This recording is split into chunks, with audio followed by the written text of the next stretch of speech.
Bonjour à tous et à toutes, bienvenue à ce webinaire consacré exclusivement à la branche de la restauration commerciale en libre service.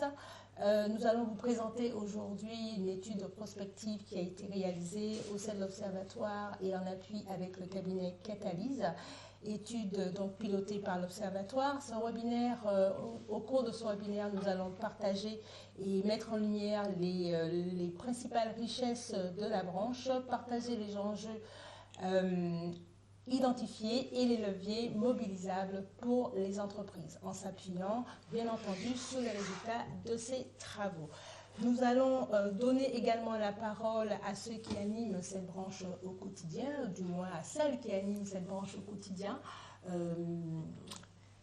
Bonjour Sandra. Bonjour Sandra Collomb, représentante de la branche et qui travaille au quotidien avec vous pour dynamiser les dispositifs de formation financés et pour le développement des compétences des salariés de vos entreprises. Avec nous également Chloé Champion. Bonjour Chloé. Voilà, consultante senior au sein du cabinet Catalyse et moi-même Sandra Leroll, responsable de l'Observatoire Acto et qui va vous accompagner pendant une bonne demi-heure tout au long de ce webinaire. Donc du coup, rapidement, l'émission de l'Observatoire, ça va aller très très vite. C'est vraiment donner à la branche une longueur d'avance pour comprendre précisément là où elle en est aujourd'hui et là où elle va. Donc ses activités, ses métiers, ses besoins en compétences et en recrutement aujourd'hui et dans les prochaines années à venir. Donc les études servent principalement à orienter les actions de la branche, ajuster l'offre de formation et surtout renforcer l'attractivité, le recrutement et la fidélisation dans un secteur surtout en pleine transformation. Donc une première question à Sandra Collomb pour démarrer ce webinaire. Sandra Collomb, bonjour. Pour commencer, quels sont aujourd'hui les principaux enjeux de la branche qui vous ont conduit à commander une telle étude et qu'aimeriez-vous dire aujourd'hui à celles et ceux qui nous regardent pour leur donner envie de rester avec nous tout au long de ce webinaire? Mais il faut absolument rester jusqu'à la fin parce qu'à la fin, on va vous parler vraiment de dispositifs concrets. Les principaux enjeux aujourd'hui de notre branche, finalement, c'est des enjeux qu'on vit tous au quotidien. C'est le recrutement d'abord, ensuite l'intégration, la formation et la rétention et la fidélisation de nos équipes, notamment quand on le peut par l'évolution interne. Et on verra qu'il y a vraiment des dispositifs qui existent. Cette étude, d'ailleurs, nous permet de nous projeter, comme vous l'avez dit Sandra, et non seulement de nous projeter sur les enjeux d'aujourd'hui, mais aussi de demain, et surtout derrière, concrètement, qu'est-ce qu'on en fait de cette étude et comment on l'exploite. Et c'est l'objectif de la deuxième partie de ce webinaire. Merci. Vous évoquez les enjeux importants pour votre branche, qui reste pourtant assez peu connue, on va dire, dans le paysage de la restauration. Pouvez-vous en profiter pour nous la présenter et nous dire qu'est-ce qui la distingue dans cet environnement de la restauration? Alors, la particularité de la branche des cafétérias et libre-service, puisque c'est son nom, c'est une branche qui a une spécificité de multi-métiers. Quand on rentre dans notre branche, ce qui est vraiment très intéressant pour finalement n'importe quel collaborateur, que ce soit un employé ou aussi des managers qu'on recrute en externe, c'est de finalement découvrir énormément de métiers, énormément d'enseignes, de concepts. Et c'est ce qui fait vraiment la particularité de notre branche. On va, par exemple, retrouver alors des cafétérias, bien sûr, mais pas que. On a aussi du coffee shop, de la restauration rapide, du service à table, de la boulangerie, des métiers de traiteur. Donc c'est vraiment une branche où on apprend énormément de choses. Oui, alors Sandra, vous venez de nous expliquer que la branche est, on va dire, multi-activité, avec des métiers très divers. Une question à Chloé, vous qui nous avez accompagnés tout au long de ces travaux. Est-ce que vous pouvez compléter les propos de Sandra sur cette diversité d'activités en nous partageant quelques chiffres clés issus de ces travaux? Oui, bien sûr. C'est un enjeu en fait qui est ressorti en mobilisant les entreprises, en mobilisant les salariés et en échangeant au sein de la branche, c'est vraiment de pouvoir bénéficier d'une image claire de la branche, avec derrière des enjeux en termes de visibilité, de lisibilité de ce qu'est la branche restauration commerciale libre-service. Sandra le disait il y a un instant, cette diversité d'activités et le fait qu'elle soit apparentée aussi aux autres formes de restauration, le nom même de la branche, font finalement, on est sur une branche qui reste assez peu connue pour en partie ces deux grandes raisons. Donc, il y a vraiment cet enjeu-là de lisibilité, de bénéficier aussi d'une image plus moderne derrière, tout ça dans un but de pouvoir gagner en attractivité, de pouvoir mieux recruter, on reparlera des enjeux, Sandra nous en parlera très concrètement, et puis de pouvoir valoriser les métiers, les parcours professionnels au-delà de la branche en elle-même. Et derrière ces chiffres, ce sont surtout les métiers qui font vivre la branche au quotidien. Si l'on regarde maintenant plus particulièrement en détail ces métiers, comment ils sont-ils organisés ? Alors, avant de parler des métiers, vous redonner quelques données aussi sur ce que fait la branche aujourd'hui, comment elle est constituée. Donc aujourd'hui, la branche restauration commerciale libre-service, ce sont 500 établissements qui sont rattachés à 210 entreprises. Ce qu'il faut noter, c'est qu'on a 4 grands groupes qui tirent, qui sont vraiment les majors de la branche, qui emploient énormément de salariés, qui emploient l'essentiel de ces salariés. Néanmoins, ils ne représentent que 2% des établissements de la branche. Donc on a aussi toute une myriade d'établissements, des TPE, PME, qui constituent cette branche. Ces entreprises, elles emploient près de 12 000 salariés à ce jour. Essentiellement, 90% des effectifs sont des employés de restauration. On en parlera dans un instant. Ce sont aux 2/3 des femmes. Voilà pour quelques données sur le paysage des entreprises et des salariés.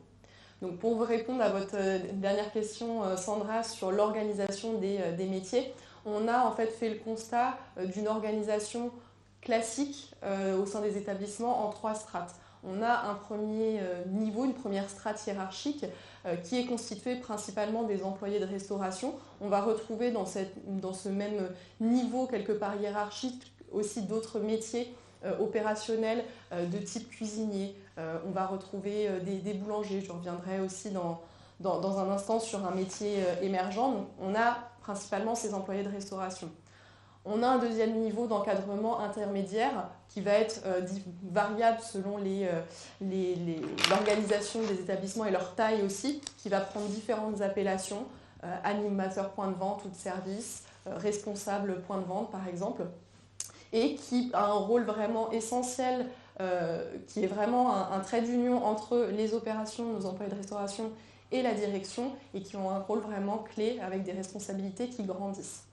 Et puis, on a une direction de site qui est souvent constituée d'un binôme entre directeur adjoint et directeur qui peuvent s'adosser aussi sur des fonctions support, là aussi variables selon les tailles et les organisations, le rattachement à des groupes avec des fonctions support plus classiques de ressources humaines, marketing ou autres. 2 points à noter qui sont quand même à retenir, on en reviendra aussi dans un instant. Un métier qui émerge, le métier de barista. Notamment du fait du développement des activités de coffee shop ou de boissons chaudes élaborées en français, où on a une vraie valeur ajoutée et il y a vraiment un développement. Certaines enseignes le développent plus ou moins rapidement, mais c'est vraiment un métier qui se développe, qui a de l'avenir. Et puis, alors là c'est moins un métier, on est plus sur une fonction aujourd'hui, la fonction de référent formation, où on est sur aujourd'hui une casquette qui est portée généralement par de l'encadrement intermédiaire, voire de l'employé de restauration. Et là aussi, on est sur une fonction qui est aujourd'hui clé, essentielle, stratégique pour les établissements, avec un enjeu de valorisation derrière. Dites-moi, une question peut-être pas forcément prévue dans le cadre de ce webinaire, mais le métier de barista, il consiste en quoi exactement? Parce que ceux qui vont visualiser, on va dire, ce webinaire, ce ne sera pas uniquement les entreprises, mais bon, c'est un webinaire qui pourra être, on va dire, visualisé par le plus grand nombre de baristas. Il fait quoi exactement? Est-ce que je peux en parler, peut-être peut si en parler plus concrètement? Alors, c'est vrai que les métiers du coffee shop sont très stratégiques aujourd'hui parce que c'est aussi une réponse aux besoins des clients. Peut-être que vous-même, vous aimez les boissons chaudes un peu plus élaborées. C'est intéressant aussi au niveau business parce que c'est du business en plus. C'est des marges aussi intéressantes sur des boissons chaudes. Et on s'aperçoit que finalement, barista, comme le disait Chloé, c'est un métier... j'allais dire qui se développe parce que c'est aussi de la technicité, c'est du vrai savoir-faire. Pour effectivement élaborer une boisson chaude, on a déjà des machines à café un peu particulières. Et puis c'est presque un art aussi, j'allais dire, de servir aussi ces boissons, qui aussi, il faut le dire, bon, c'est plus cher qu'un expresso, donc cette valeur ajoutée, c'est une vraie technicité. Et au-delà de ça, il faut que nos baristas, au-delà du geste technique, c'est aussi comment je parle aux clients de ces boissons. Donc il y a aussi des vraies connaissances. Alors on a parlé du café, mais aussi le thé. Voilà. Donc c'est aujourd'hui des concepts qui se développent énormément. Pas que au niveau d'enseigne, mais parfois aussi au sein même de nos restaurants, où on va avoir des corners spécifiques ou une offre spécifique sur tout ce qui est lié aux boissons chaudes et à l'art aussi de mettre en valeur, de savoir parler de ces boissons. Et on a aussi parfois, on le développe aussi, des objets marketing comme des mugs. Et là aussi, ça fait de la vente en plus. Donc, il y a un vrai intérêt à valoriser ce métier. Et à développer aussi les compétences de nos équipes. Et je trouve que c'est très valorisant aussi. Alors, je ne sais pas si j'en ai suffisamment bien parlé, Sandra. Très bien. Ça va? Je pense qu'on a ceux qui vont regarder sur le webinaire vont découvrir un métier qu'ils ne connaissaient pas au sein C'est possible. De la branche des cafétérias. Merci pour ces précisions, Sandra. Maintenant qu'on a vu les métiers, on va regarder un peu ce qui bouge, les mutations, les évolutions dans cette branche. Quelles sont, toujours selon cette étude, Chloé, les préoccupations majeures des entreprises de la branche cafétéria face à ces évolutions qui sont en cours? Oui, alors c'est important de recontextualiser, c'est des choses que les entreprises vivent au quotidien, connaissent très bien. On replace un petit peu les choses ensemble aujourd'hui pour aussi voir quelles sont les solutions concrètes par rapport à ces enjeux que vous connaissez concrètement. On a différents facteurs en fait, qui impactent les activités. On a interrogé les entreprises sur ce qui les touche le plus ou ce qui pourront les toucher dans les 3-5 prochaines années. Donc plutôt sur une vision court, moyen terme, aujourd'hui les préoccupations. On se rend compte que les enjeux sont vraiment de nature économique en premier lieu. Pourquoi ? Parce qu'on a une hausse des coûts de production. Déjà, le fonctionnement même, le modèle économique de base, je dirais socle, de la restauration commerciale libre-service, c'est un modèle où il y a des coûts plus importants, qui peuvent être plus importants que de la restauration traditionnelle. Donc, on a un modèle de fonctionnement qui est financièrement déjà complexe, qui a déjà un défi en soi. Et la hausse en fait, des coûts, que ce soit énergétique, que ce soit matière, renforce cette complexité de gestion financière, économique et financière des établissements.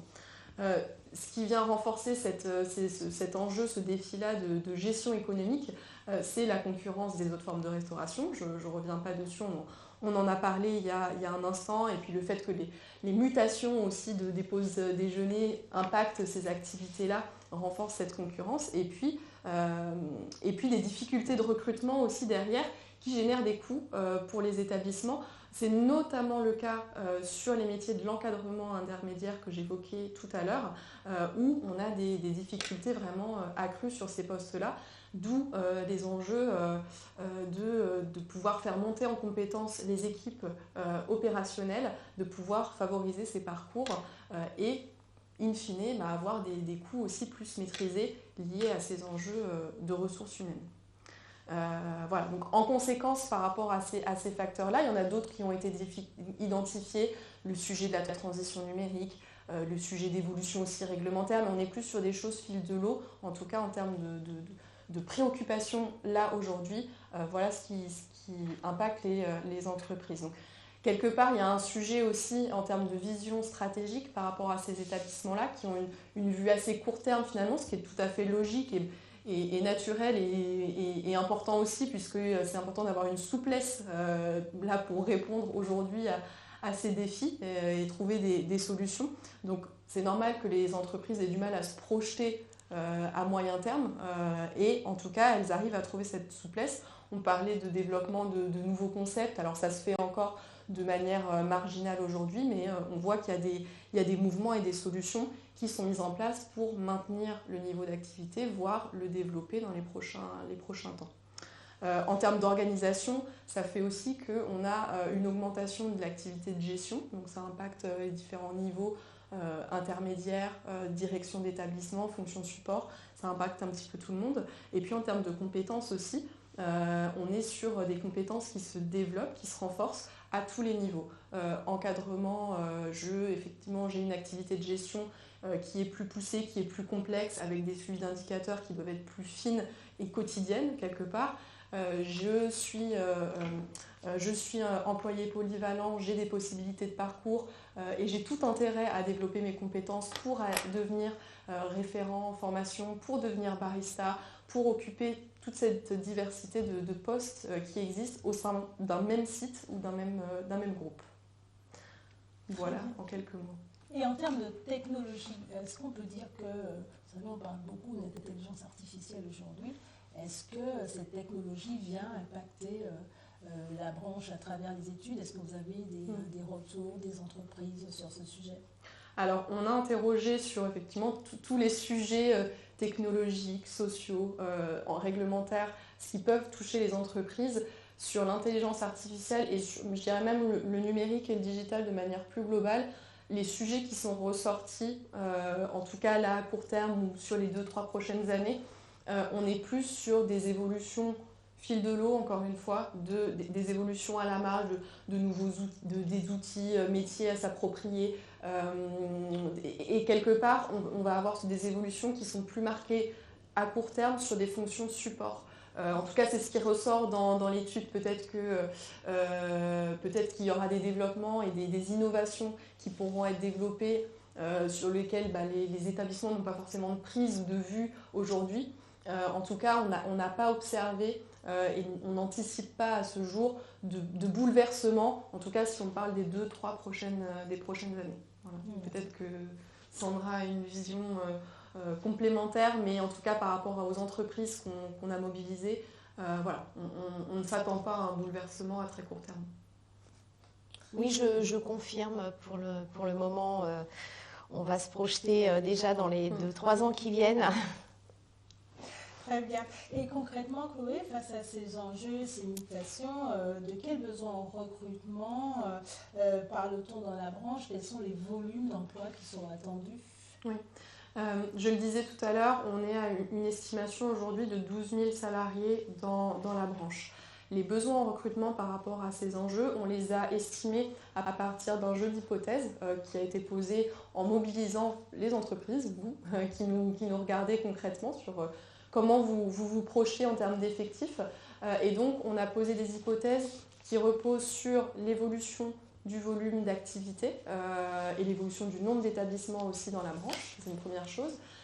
Sur les départs en retraite, les anticipations de départs en retraite, et puis sur tous les autres départs qu'on peut comptabiliser, qui peuvent être importants, notamment tout ce qui est départ de la branche est lié au turnover. Donc on prend en compte, on fait des estimations qu'on valide avec la branche pour poser ces estimations de besoins en recrutement, et donc pour arriver au résultat, on estime entre 2024 et fin 2027 un besoin en recrutement de 6500 personnes. Donc, là, c'est au global sur les 3 années, ce qui représente, et ça c'est important à retenir, c'est 18% des effectifs actuels de la branche qui sont à recruter chaque année.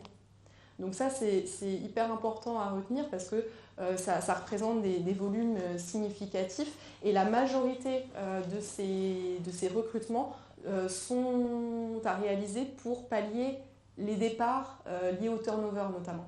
Donc il y a des enjeux, justement, encore une fois, j'enfonce le clou, mais c'est important, de fidéliser pour, aussi, on a parlé de difficultés de recrutement tout à l'heure, faisons de nos équipes, stabilisons nos équipes le plus possible avec tous les outils qu'on peut avoir à disposition. Et juste pour finir sur ces recrutements, vous voyez à l'écran comment ça se répartit. Donc on voit que c'est essentiellement sur ce qu'on appelle la production cuisine et salle, mais globalement c'est le métier d'employé de restauration qui va être le plus concerné, voilà, comme il représente 90% encore une fois des effectifs de la branche. Très bien, on va se retourner vers Sandra Colomb, oui. Avec ces chiffres spectaculaires que vient de nous présenter Chloé. Est-ce que ces résultats vous ont surpris, vous surprennent? Vous attendiez à de telles mutations, à de tels besoins en recrutement, et comment la branche qu'est-ce que la branche peut en retenir par la suite, pour la suite? Oui, on voit les enjeux là. On voit les enjeux.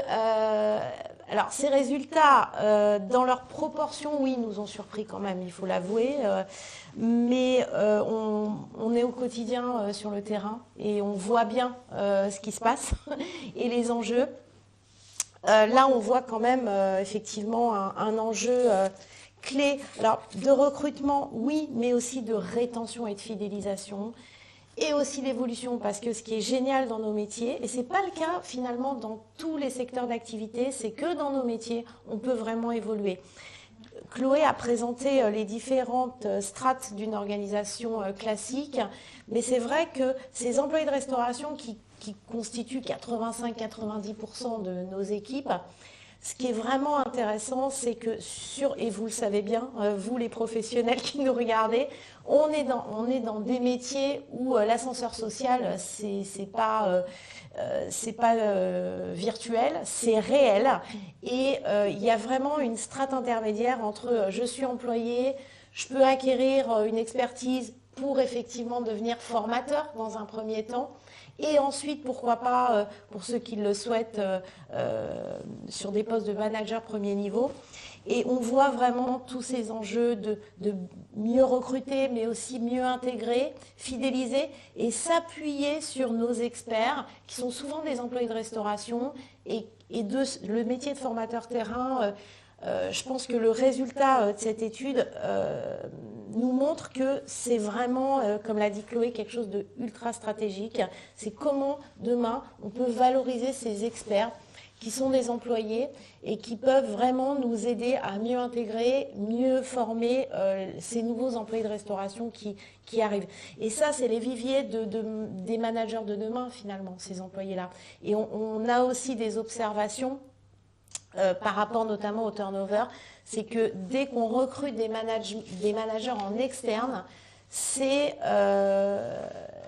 coûte de l'argent et ça coûte aussi du temps et des parcours de formation qui sont de plus en plus, j'allais dire, élaborés, notamment sur la partie numérique, gestion, parce que on a tous maintenant des systèmes d'information, donc les managers d'hier ne sont plus les managers d'aujourd'hui et il faut aussi les former. Donc vraiment notre enjeu, c'est comment je fais pour détecter les pépites sur plutôt des postes d'employés de restauration et comment je m'appuie sur mes formateurs terrain pour leur donner envie de rester chez nous, d'évoluer et pourquoi pas de gravir les échelons, pourquoi pas jusqu'à un métier de cadre demain, parce que ça existe encore et peut-être même de plus en plus.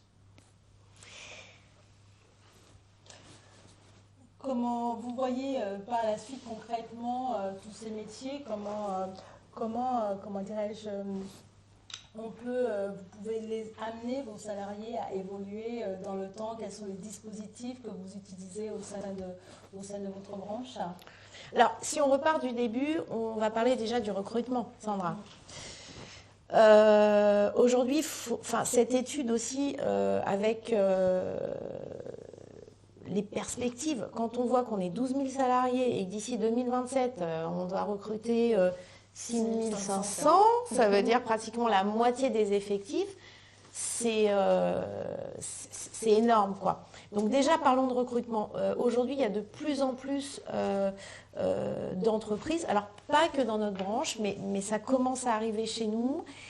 et je pense qu'on est même un peu en retard, c'est le recrutement sans CV.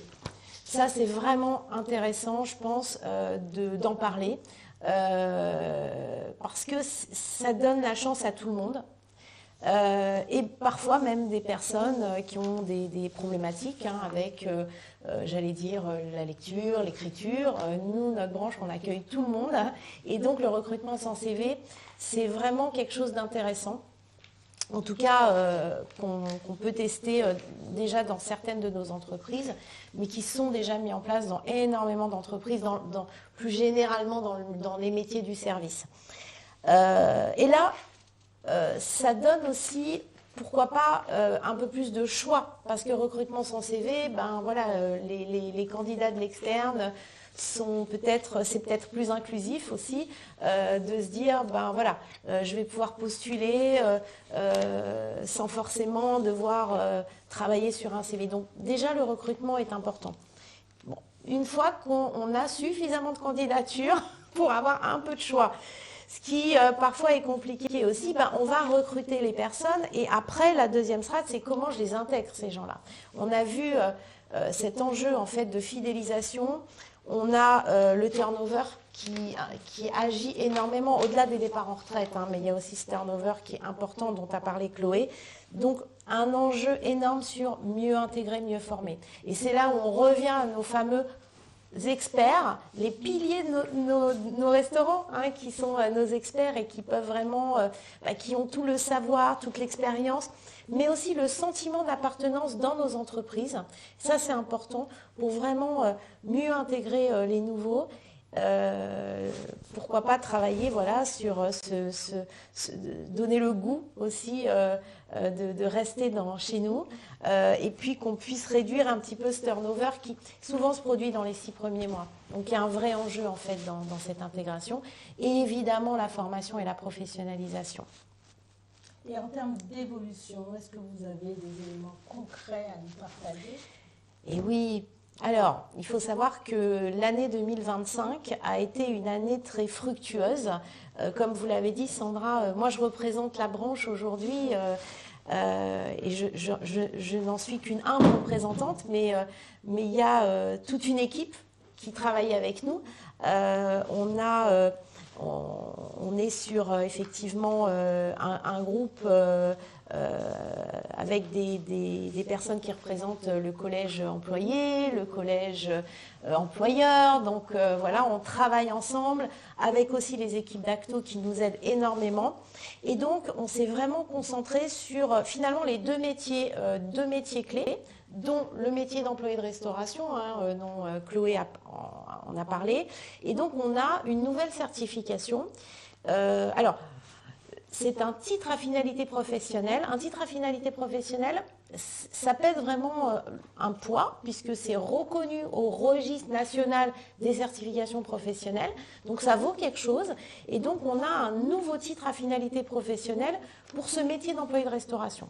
Et ça c'est important parce que ça vous permet à vous, entreprise, de pouvoir avoir un vrai référentiel de compétences. Et donc cette nouvelle certification, l'avantage qu'elle a, c'est qu'elle colle vraiment aux besoins de nos entreprises. Vous verrez, le référentiel est ultra simple. Hein, on est sur vraiment 2 gros blocs de compétences. La salle et la production, c'est dont Chloé a parlé.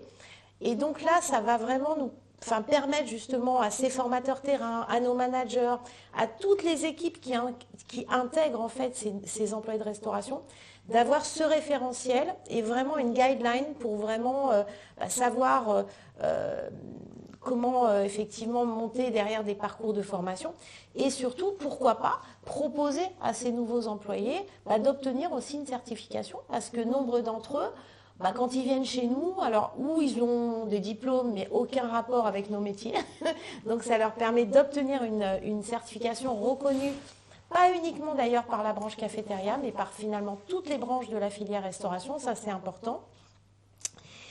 Donc on a travaillé sur cette certification et un autre métier qui est ce premier métier de manager. Alors on les appelle souvent chez nous des animateurs d'équipe, c'est souvent ou animateur de service. Et donc on a une autre certification qui est toujours un titre à finalité professionnelle de responsable opérationnel de point de vente de restauration. Donc on a 2 certifications sur lesquelles on peut s'appuyer.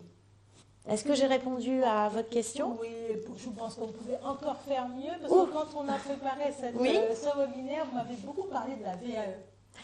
Tout à fait. Alors, effectivement, donc on a vraiment travaillé, nous, sur ces 2 certifications, l'employé de service, enfin l'employé de restauration et le métier, on va dire, d'animateur de service. Et au-delà, effectivement, pour obtenir une certification, on passe par un parcours de formation, donc ça peut être comment j'intègre, comment je forme les nouveaux.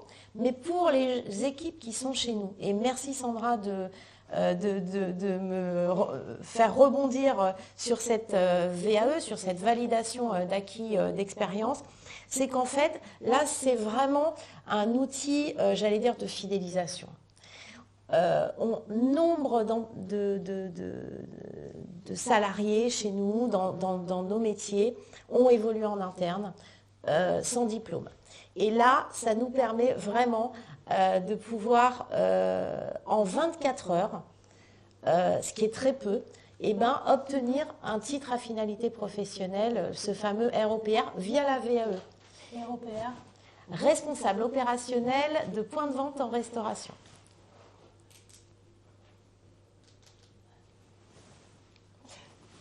Très bien. Et est-ce que vous pouvez nous donner un exemple concret, récent, où vous avez des collaborateurs qui ont su utiliser ces outils? Alors là, on a fait quelque chose de super innovant au niveau de la branche cafétéria. On a 15 collaborateurs qui actuellement sont dans un dispositif de VAE, mais de VAE 100% distanciel. Et ça, c'est ultra innovant. Ça veut dire que c'est 15 personnes qui sont réparties dans toute la France et qui, en 4 mois, 24 heures, vont obtenir ce titre, vont obtenir, on l'espère, en tout cas on fait tout pour, ce titre donc à finalité professionnelle, responsable opérationnel, point de vente en restauration. C'est donc ces animateurs d'équipe qui ont évolué chez nous sans diplôme et qui, encore une fois, en 4 mois, 24 heures, obtiendront ce titre à finalité professionnelle. Et c'est des personnes qui ont 0 diplôme, qui ont évolué en interne. Et ça, vraiment, c'est vraiment, moi je trouve vraiment génial et très innovant, puisque c'est 100% distanciel. Donc ça fait toujours un peu peur. Là, ils sont vraiment accompagnés, on les chouchoute. Et c'est vraiment un groupe test qu'on aimerait demain déployer. Et donc, on vous invite, vous qui nous regardez, on vous sollicitera d'ailleurs pour pourquoi pas faire d'autres groupes durant l'année 2026. Et en termes d'alternance, que fait votre branche sur ce sujet? Alors, l'alternance, la branche est assez dynamique sur l'apprentissage, comme finalement beaucoup d'autres branches dans la filière de l'hôtellerie et la restauration. C'est aussi le cas pour notre branche et il faut continuer vraiment à recruter des apprentis. Il y a aussi l'outil du contrat de professionnalisation, parce que qui dit alternance dit contrat d'apprentissage, mais aussi contrat de professionnalisation. Et ces nouveaux titres à finalité professionnelle, l'avantage, c'est qu'on peut à la fois les utiliser sur de l'apprentissage, mais aussi sur de la professionnalisation. Il faut savoir que ces 2 titres à finalité professionnelle,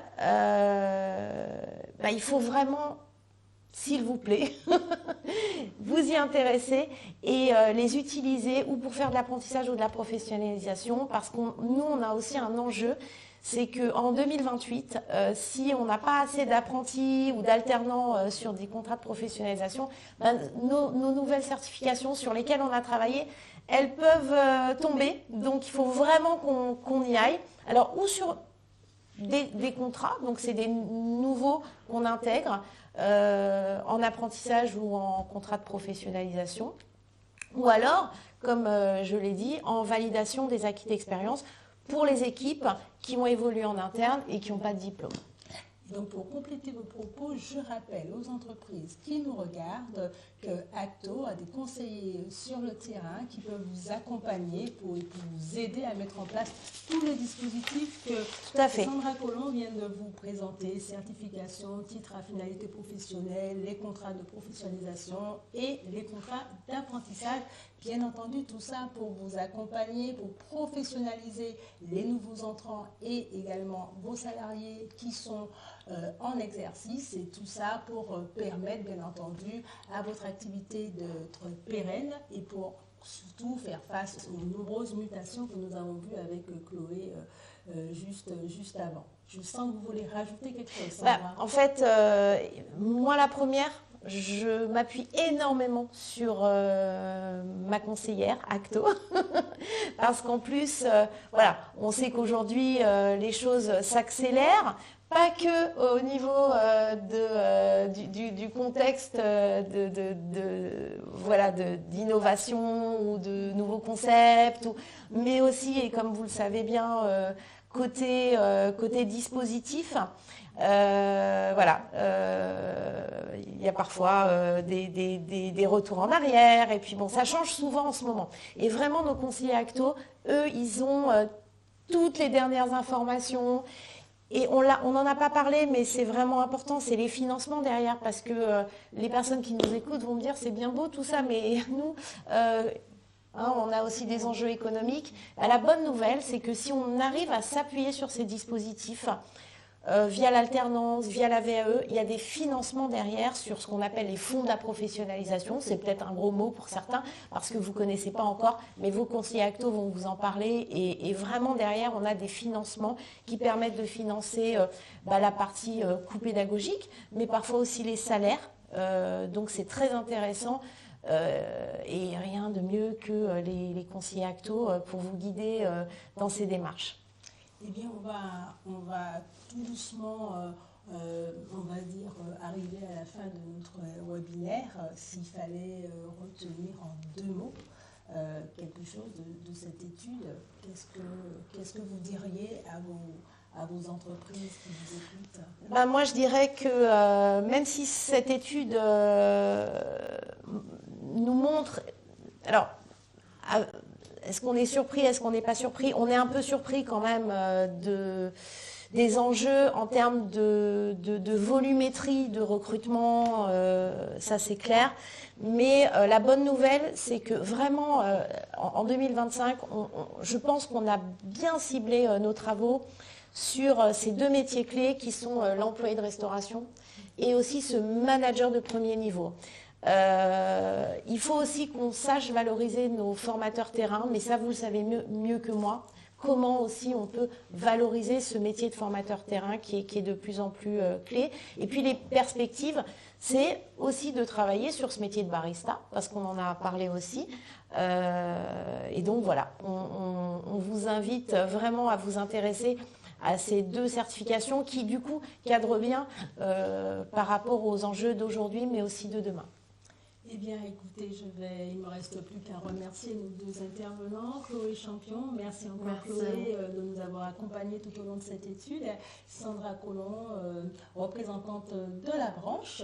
Et je rappelle encore une fois que vos interlocuteurs Acto, les conseillers de terrain, sont disponibles pour vous accompagner également à mettre en place tous les dispositifs qui vous ont été présentés. N'hésitez pas également à explorer les ressources qui sont sur le site Observatoire, qui sont en ligne. Vous allez trouver cette étude en 3 formats, le rapport complet, la synthèse et l'infographie. Merci à vous qui nous avez suivis aujourd'hui. Merci à tous ceux qui ont rendu ce webinaire possible. Donc, Sandra Collomb à nouveau, Chloé Champion. Merci.